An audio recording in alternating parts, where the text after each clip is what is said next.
Hey, what's up, guys? It's me, the J-Man, and I'm back here today with another wrestling figure review. And today's figure is none other than the WWE Mattel Ultimate Edition Collection Series Kane. I've been trying for months to get my hands on this figure. This figure is so popular that the prices are still very high that I had to negotiate a good deal just to get him. But I'm glad it's here. And like the Undertaker I just reviewed, this will replace one figure, and this will replace that very old Kane Elite that's been on my shelf forever. And I will compare this Ultimate Edition to that Kane. But before I do that, let's take a closer look at Kane in the packaging. This is how he looked when he debuted. This right here is a deep cut reference, which I will show off when I get him out of the packaging. Nice picture of Kane on the side. And on the back, the figure posed for his pyro. There is an actual picture of Kane. Here's his stats: 7 feet tall, from parts unknown. A lot of people are from there. Finisher the Tombstone, and he was WWE champion. And like Taker, from this picture onward, he became champion multiple times. Who had the most impactful debut in WWE history? It's gotta be Kane. The big red machine rose from the ashes to exact revenge on the man who left him buried and forgotten, his brother Undertaker. Kane ripped off the cage door and burned a hole through the dead man's soul. That's poetry right there. But now, without any further delay, let's get Kane out of the packaging by raising our arms up and cue pyro.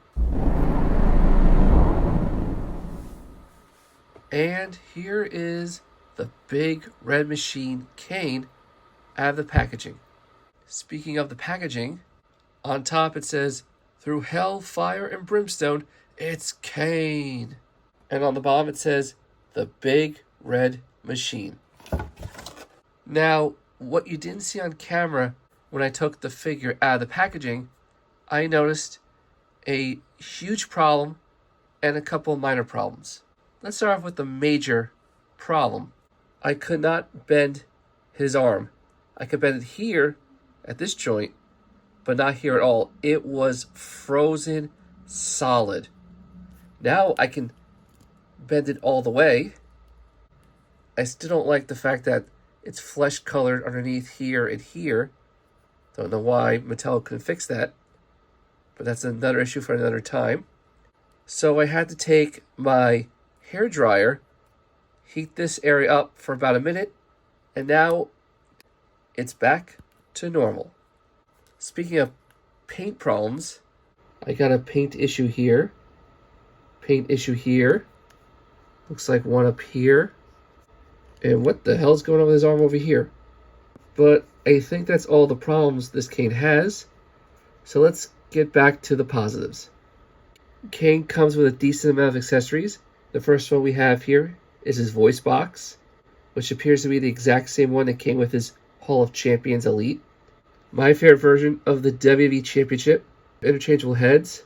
We got this one with the hair covering the ears, and this one behind the ears. He comes with 2 pairs of interchangeable hands, a pair of gloved right hands, and ungloved left hands. We do a choke slam. And like Taker, these are actually sculpted gloved molds. They're not just painted hands. And lastly, that deep cut reference I told you about, this cape. Now, for those of you out there who don't know, Kane actually did wear this cape. When they came up with the character of Kane, the concept art had him with this cape. And before Kane made his big television debut at the pay-per-view with his brother, The Undertaker, he actually did wear this cape. So it's cool Mattel gave us this option to reenact Kane before he ditched the cape. Almost like how they gave us the Brahma Bull Championship for Elite 100 The Rock, despite the fact it never made the television. And here is Kane with that cape on. I'm not going to have him display like this, but now let's quickly take a look at this figure. That way I could do my comparisons to his Hall of Champions Elite. Here is his face behind that mask. See the different color eyes. His torso. Red, black. It's got the silver studs here, which are raised. They're not just painted. His right arm, which I'm still confused about why they didn't paint the inside of his arm. Kind of like with Roman Reigns and his tattoos. This belt piece is a separate piece. It can move up and down. His gauntlets are different, but they all have the studs that are silver and raised.